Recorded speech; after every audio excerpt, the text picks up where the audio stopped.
it's Alan and Mitzi from Adventure Awaits. Today we're going to do a little video, kind of update the friends and family. Of course, anybody can watch, but so they know, and you guys all know where we've been so far. We've been a lot of places since the March 1, and this is March 23 of 2024.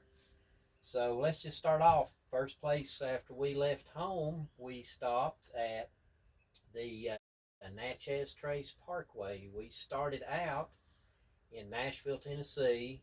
I highly recommend doing the Natchez Trace Parkway drive. It is a beautiful drive. It is a beautiful drive. We had a lot of fun. Yes, and just so you know, the national park campgrounds that are on the trace are free. Absolutely free. They are first come, first serve, so get there early if you want to spend the night. We stayed at Meriwether Lewis, ton of history in that place, and the Jeff Busby campground. Most definitely arrive early to that one because it is small and fills up quick. We stop at the Parkway Visitor Center. That's a great stop. Very knowledgeable people working inside, so you definitely want to stop there. We did some Harvest Hosts stops along the way. We stayed at Highlands Colony Baptist Church in Ridgeland, Mississippi. I started to say Texas. Mississippi. We don't know where we are. And beautiful area. Didn't get to see our host because it rained the entire time we were there, I believe.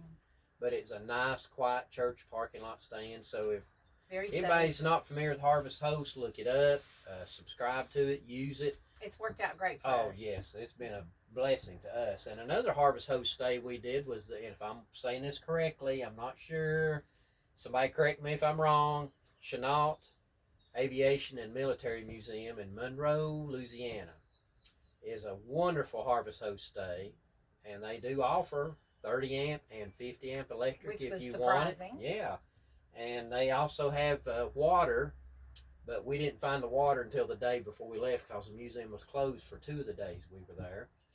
But they did offer it, and just be kind and leave them a donation, and just like the churches, leave them a donation when you're there. And clean up after yourself. Yeah, please. and with the church, you do the donation online. The Harvest Host deal at the museum, they actually had a box on the side of the building, so you can leave a donation in there. But the museum was awesome. It was. Even though it's beside the airport. It was a little noisy, but nothing we couldn't handle. Yeah, and while we were there, we did the Duck Commander tour, which was great if you're a fan of the Robertson family. Yes, which we are. Yes, great tour through the museum, a lot of things to take you back to when Duck Dynasty was on TV, and we actually made duck calls. Yes, we did. And they worked. They worked. They worked. Now, I don't know if they would call a duck or not, but they make a duck noise, so we'll see. Yeah, so anyway, it was a lot of fun. And then from there, we headed toward Shreveport on I-20. I would recommend not doing I-20 from Monroe to Shreveport into Texas because the road is terrible. It is. And on top of the road already being rough, there was a lot of construction. So if you can find another route, you might want to take it. Take that one. But we did arrive at the Texas Information Center there at Wascom. Very knowledgeable people in there. Very One helpful. lady, I don't remember her name at the moment, but very helpful. She brought us out a scenic route to take across Texas and avoid the interstates. And so I think it was 287. Yeah. 287. And we found out at the Texas rest areas you can stay in your RV for 24 hours. And there's cameras everywhere. Very safe area, lit up. Yes, yes. And if you're spending the night there is separate RV parking. Yes. Adjacent to the parking lot. It was a great stay. Yeah. The restaurant beside it, it's a locally owned family, precious family, and the food was very, it was very called, good. Yardbird. Yardbird. Yes. Yes. So that was a good plus on top of getting to stay overnight for free. And from that point, we headed to Paris, Texas, and that is where we booked a stay at a Corps of Engineer campground called Sanders Cove, maybe 10 miles north of Paris, Texas. And the plus with this place, if you have the National Park Pass, you get to stay there for $9 a night with water and electric on a concrete site and a dump station at the exit. Dumpsters, beautiful, clean area. So uncharacteristic for us, we stayed for 6 nights just to slow our pace down a little bit and just rest and do a lot of bike riding.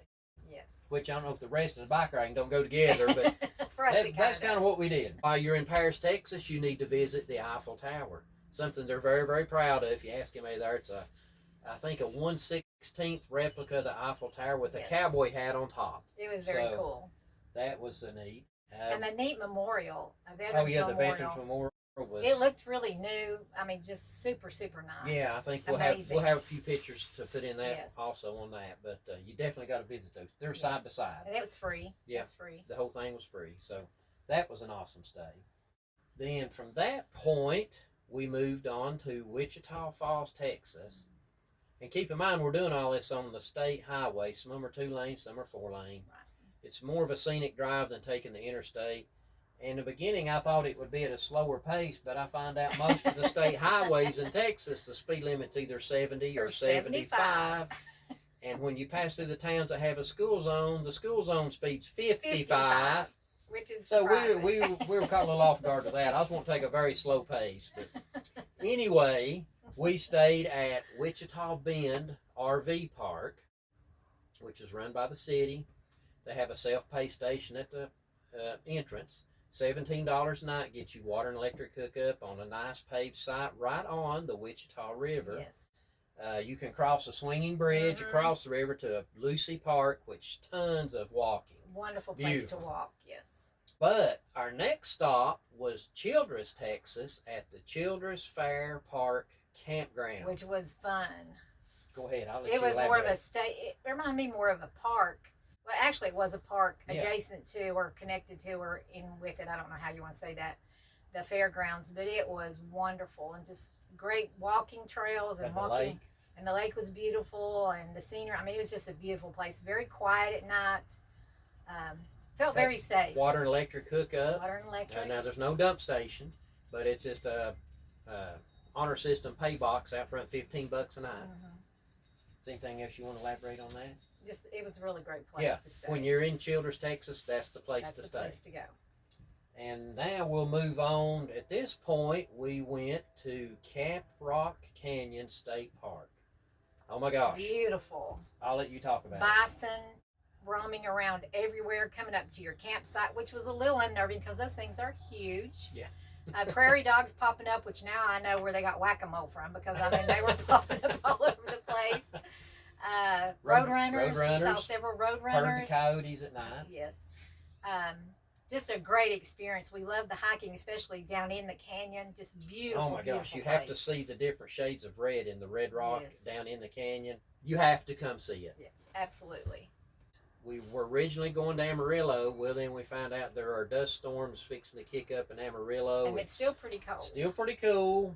So we decided to turn south, and here we ended up in Lubbock, Texas, at Lubbock RV Park, which is a very nice, just RV park. So you're parked one right on top of the other one, but it served our purpose. We need to catch up on about 3 weeks worth of laundry. The laundry room is amazing. It's all new, heavy duty washers and dryers. And a beautiful. The bathrooms are nicer than a lot of motel rooms I've stayed in. I mean, it's crazy. Yes. And they're in the middle of a huge expansion. Yes. I couldn't even begin to guess how many more RV spots. And just precious people. Yeah, very nice people. I can't brag enough on this place, even though it is in town, across the highway from the Lubbock International Airport. So it's a little noisy. You got some jet traffic. Yeah. When we got here Friday afternoon, we had some military jet traffic, but that all kind of calmed down. It calms down later. So you have a few flights in and out, but it's not bad. No, but absolutely not. If you need somewhere to stop like we did and catch up on laundry, this place. Wonderful Mexican restaurant, which is adjacent to pretty much on the property. Yeah. Just beautiful family there too. Wonderful food, great prices. Yes. We can't. It's just been amazing. I think it's dinner again tonight. Oh, absolutely. Okay. Well, folks, that's it. I guess our thought process was just let everyone know where we've been and what we have seen, and continue to pray for us on our travels. Absolutely. God has been so awesome and amazing. Even especially when we were at the caverns, I mean, we were just like, oh my gosh. Oh yeah, you can take a picture of it, but it doesn't get across. We were so blessed. And hi everybody back home. We love you so much and we miss you. Hi Evie. Hi Amy. Nana loves you. Until next time, it's Alan and Mitzi from Adventure Awaits. Smile while you still have teeth. See ya. Bye.